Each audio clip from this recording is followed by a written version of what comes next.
Dr. Devin Stephenson is the president at Northwest Florida State College. He makes up the 27 amazing presidents that make up the Florida college system that collectively work tirelessly around the state to ensure that you have the workforce that you need for today and for the future. And so he is certainly someone that brings enormous passion to our state, to this community, to everything that he does, and also brings the wealth and the wisdom from knowing other states and what they're doing and how that can impact change.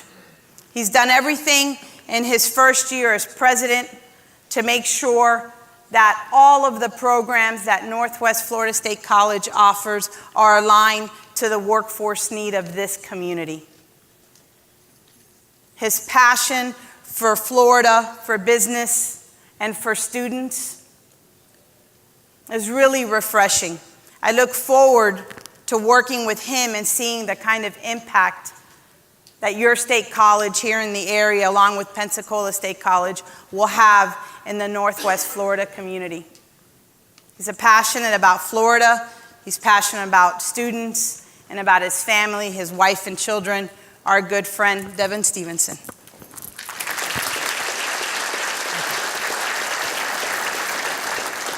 Good afternoon, everyone. Let's do that again. Good afternoon. So this afternoon, I want to talk to you about the impact that state colleges are making on Northwest Florida. That's Tallahassee, Chipola, Gulf Coast, Pensacola State, and Northwest Florida State College. And the good work that we are doing in providing a talent pipeline, a pathway to prosperity, so to speak, doing it one opportunity, one challenge, one student at a time. So for example, today in this room, I'd like to ask all of you that have attended a state or community college anywhere, if you would to stand real quick, if you've attended one. If you've had a close family member that's attended a state community college, keep standing. Would you please stand? And even a close friend. Pretty significant impact, right? Thank you. You may be seated. What's interesting to note is that community colleges are at the epicenter of a real impact of job creation and job development all across this country. It's being recognized like we've never seen it be recognized before. 1/2 of the nation's undergraduates right now are enrolled in a community college somewhere in one of the 1,200 community colleges across this nation. And community colleges are made in America, the only educational invention of America. In 1901, we are the one and only invention. Out of the University of Chicago, Joliet College was the first community college, and it is rippled throughout this nation. Our region's 5 state colleges currently enroll 51,000 students, and this past year we conferred 8,360 degrees. I would say to you, though, with all of those numbers, the most important thing that we can do as educators is to raise the expectation of how important it is to have an academic or technical credential. It's critically important for all citizens. For in this region right now, in this 8-county region that we're talking about, the number of adult citizens who do not possess a college credential of some kind is 482,000 people. And for every high school graduate who does not receive some college credential, he or she is losing approximately $500,000 in lifetime wages. Over the past 3 years, that totals $519 million in lost wages in our region, a significant economic impact on Northwest Florida. Thanks to Kim Wilms, who's here today in Florida's Great Northwest, we know that for every student that has a college degree, there are 2 living in our region that does not have. And that gap is increasing every day. The one thing we have to do is move students from high school into a college credential of some kind, whether it be an academic credential or a technical credential. What we do know is that graduates with associate degrees are moving into the job market sooner than those that even earn our workforce baccalaureate degrees. And in many cases, those completers have higher salaries than our own workforce baccalaureate degree completers. I will tell you today, my approach is a little bit different because I'm going to demonstrate to you the impact that state colleges have had on the lives of people. People with resilience, people with energy and desire and hope for a better future. One student at a time. Let me introduce to you Edgar Lara. Edgar is the epitome of persistence and resilience as he has pursued the American dream. He's a toddler from Mexico, escaping a life of poverty, working across the country, picking crops, until he and his family decided to settle in Defuniak Springs. And after struggling in school, he dropped out of high school and entered the construction boom. And when that dried up, he didn't give up. At the encouragement of his wife, he attended our Chautauqua Center in Defuniak Springs. And there in 2012, he not only received his GED, but he also became a U.S. citizen.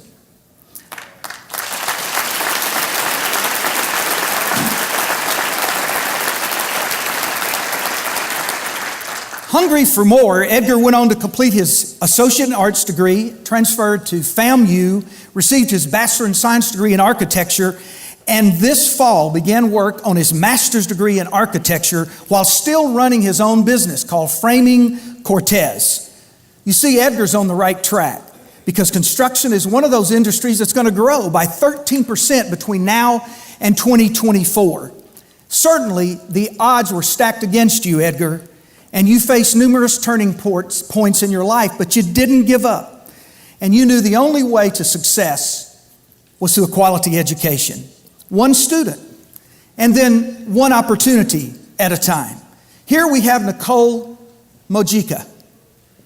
Officer Mojica represents that drive to succeed because in 1987, at 5 years old, Nicole was taken from her family in Eisenach, East Germany, before the Berlin Wall was removed. Nicole was rescued by city police officers from a very unsafe home environment. Because of the care that the police officers gave her, at such a young, impressionable age, she vowed one day to give back to become a police officer. And as fate would have it, she moved to the United States in 2007 and obtained her citizenship.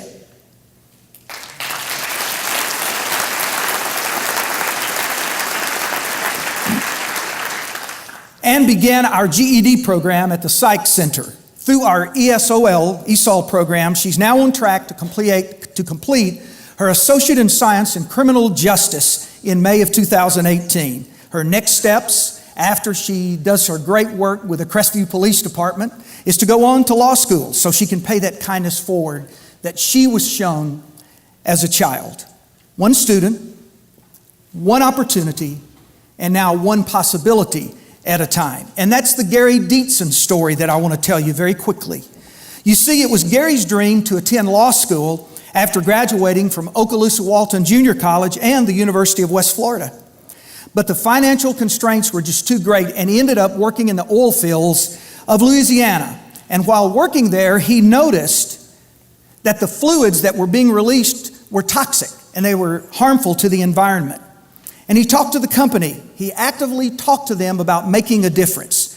And in 1984, Gary left his job and along with a patent attorney, a business partner, and his lovely wife who is here today, opened his own company called Safeguard Disposal Systems. He also pulled his law school dream out of his pocket and graduated with his doctorate of jurisprudence degree in 1989. During the 90s, Gary secured numerous patents and watched his company grow from 10 employees to 120 employees serving globally. He sold the company in 1998 and moved back to the Emerald Coast to begin an electronics integration company with his son, who is also a law school graduate.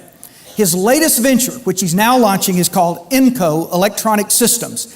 It's the next generation of facilities management, providing cutting-edge fiber optic bandwidth connections to business in our region.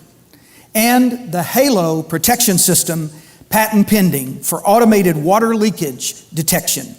Not to mention, this will be Gary's 18th, 19th, and 20th patent. Gary is proof that you can have roots and wings in Northwest Florida.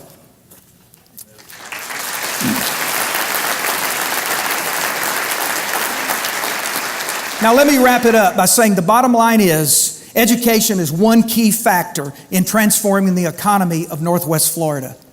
By providing the future workforce and closing the attainment gap. I mentioned to you earlier about the 482,000 individuals that do not have a high school or do not have a college credential. That computes to a local economy loss of more than $240 billion over a lifetime. Ladies and gentlemen, the state colleges are working very diligently to close that skills gap. One student, one possibility, one opportunity at a time. Thank you very much. Thank you all.